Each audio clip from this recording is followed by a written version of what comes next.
Bueno, vamos a ver en este vídeo, buenas tardes, una ampliación del concepto de integral definida que hemos visto en este curso y que, como ya sabéis, nos ha permitido calcular pues, lo que estáis visualizando pues, en esta primera diapositiva, ¿vale? La integral es un concepto que lo que me permite es calcular la superficie del recinto determinado por la gráfica de una determinada función, el eje horizontal, y las rectas que marcan los extremos, que serían la recta x igual a y la recta x igual a b. La superficie de ese recinto, yo sé que se puede calcular de ese modo, la integral definida entre a y b de la función.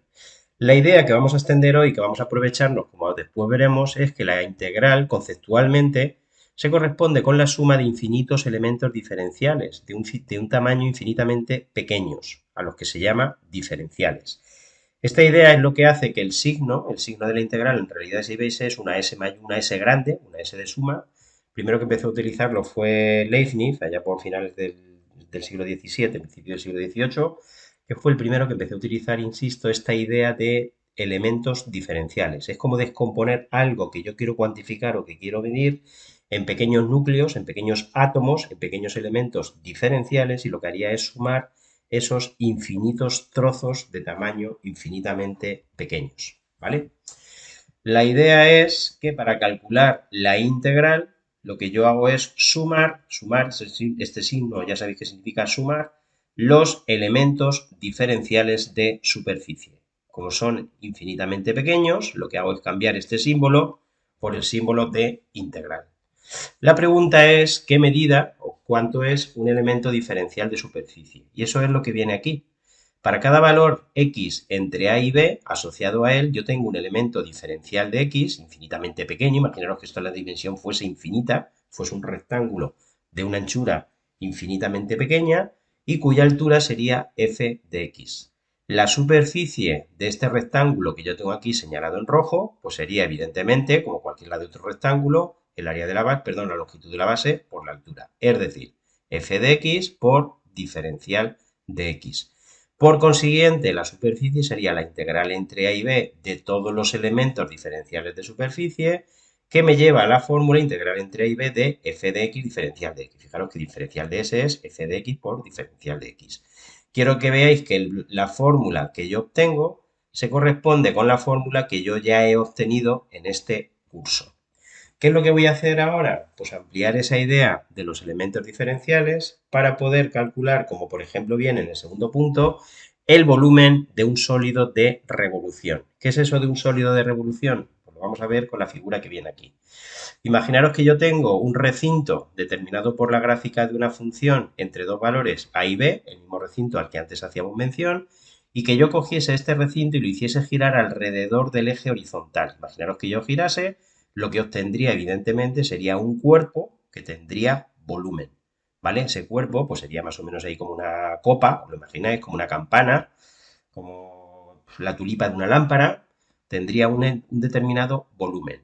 Según la idea que hemos comentado antes, el volumen sería la suma, la integral entre a y b, yo sé que la suma infinita es la integral entre a y b, de los infinitos elementos diferenciales de volumen que yo, en este caso, pudiera obtener. El problema, que es lo que vamos a ver en la siguiente diapositiva, es cómo calculo yo, cómo cuantifico yo el valor de cada uno de esos elementos diferenciales de volumen. Y aquí viene la idea. La idea es la misma que antes.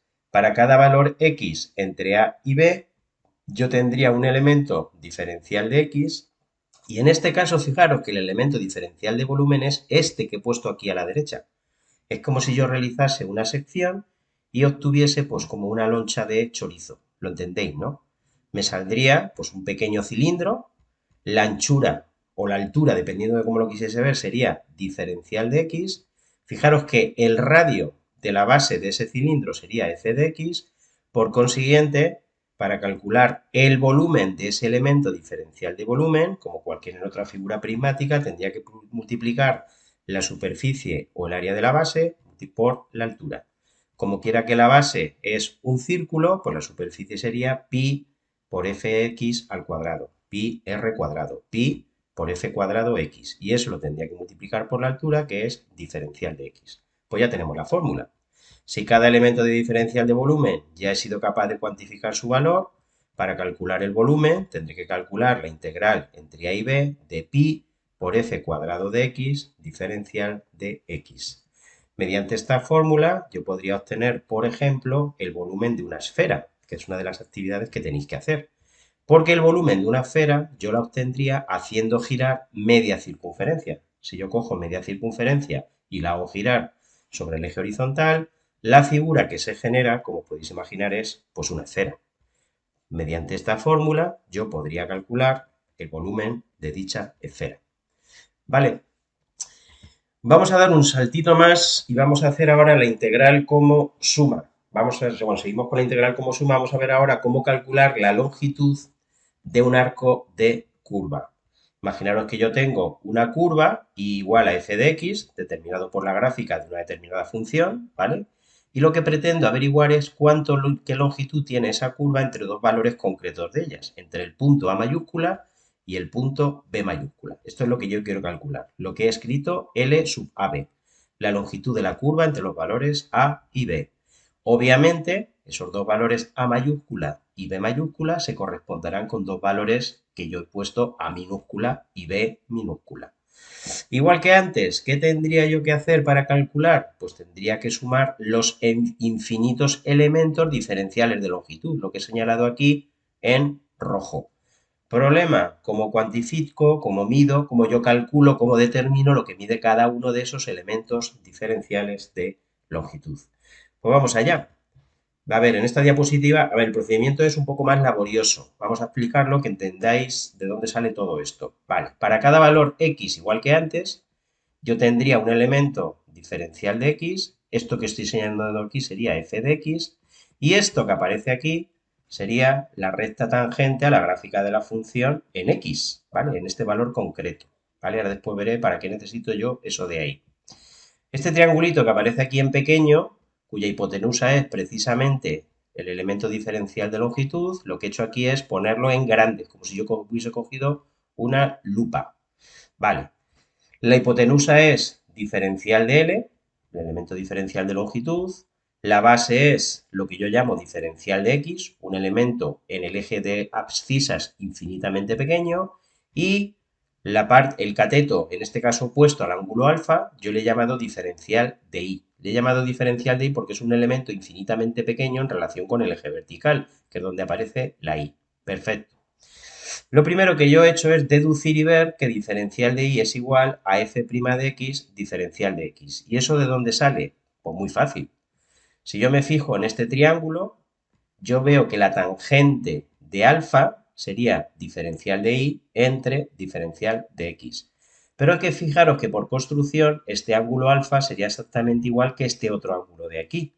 Pero yo sé que de alfa, la tangente de alfa es precisamente la pendiente de la recta tangente a la gráfica de la función en x. ¿Lo veis, no? La pendiente de la recta tangente a la gráfica de la función en x es justamente la tangente de ese ángulo, del ángulo que forma la recta con el eje horizontal. Que según la interpretación geométrica de la derivada es justamente lo que vale la derivada. Por eso la tangente de alfa, que es f' de x, mirando en este triángulo rectángulo, la tangente de alfa es cateto opuesto, diferencial de y, entre cateto contiguo, diferencial de x. Despejando en esta igualdad diferencial de y, pues tendría f' de x por diferencial de x, que pasaría multiplicando a la otra parte. Y ya prácticamente que lo tengo, porque lo único que voy a hacer ahora es, para deducir lo que vale diferencial de L, en este triángulo rectángulo aplicar el teorema de Pitágoras, que me dice, como bien sabéis, que la hipotenusa, que lo que yo pretendo calcular es la raíz cuadrada de un cateto al cuadrado más el otro cateto al cuadrado, es decir, la suma de los cuadrados de los catetos. Por lo tanto, diferencial de L, tal y como hemos dicho, sería la raíz cuadrada de este cateto al cuadrado, diferencial de x al cuadrado, más este otro al cuadrado, que sería f' de x al cuadrado por diferencial de x también al cuadrado. Lo que voy a hacer ahora es, dentro de la raíz, sacar factor común diferencial de x al cuadrado, que veis que es un elemento que se repite en los dos sumandos. Saco factor común diferencial de x al cuadrado, me quedaría 1 más f' de x al cuadrado. Y lo que haría es, ese elemento diferencial de x al cuadrado, lo saco de la raíz cuadrada, me quedaría fuera. En vez de ponerlo delante, pues lo que hago es ponerlo detrás. Por lo tanto, el elemento diferencial de longitud, cada elemento diferencial de longitud, veis que es la raíz cuadrada de 1 más la derivada de la función en x al cuadrado y todo ello por diferencial de x. Y ya lo tenemos. La fórmula para calcular la longitud del arco de curva entre dos puntos A y B la puedo obtener haciendo la integral entre los dos valores A minúscula y B minúscula que se corresponden con esos dos valores de la raíz cuadrada de 1 más f' de x al cuadrado diferencial de x. ¿Esta fórmula qué me va a permitir? Pues me va a permitir, por ejemplo, que es una actividad que os he puesto para hacer, calcular la longitud de una circunferencia, ¿vale? Y vamos a ver, por último, la fórmula para deducir cómo calcular la superficie de un sólido de revolución, también de los que se obtienen al hacer girar un determinado recinto alrededor del eje horizontal, lo que ya antes explicamos, ¿vale? El planteamiento es bastante sencillo. Yo tengo un recinto, lo hago girar alrededor del eje horizontal y obtengo un cuerpo que tiene volumen. Imaginaros que fuese pues una copa. Pero yo no estoy interesado ahora en calcular, como antes dice, el volumen de la copa, sino lo que yo quiero ahora es calcular la superficie, habría que decir la superficie externa de la copa. Y eso es lo que yo voy a aprender a calcular mediante este procedimiento. La superficie lateral, que es como se llama, de la copa. No las dos bases. Las dos bases serían dos círculos. Yo quiero calcular solamente la superficie lateral de la copa. ¿Qué es lo que tengo que hacer? Pues igual que antes, la superficie lateral de la figura sería la integral entre A y B de los infinitos elementos diferenciales de superficie.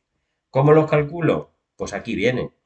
Me tengo que dar cuenta que cada elemento diferencial de superficie, pues es como si fuese, antes hablé de la loncha de un chorizo, pues ahora es como si fuese la piel, el pellejo de esa loncha, ¿vale?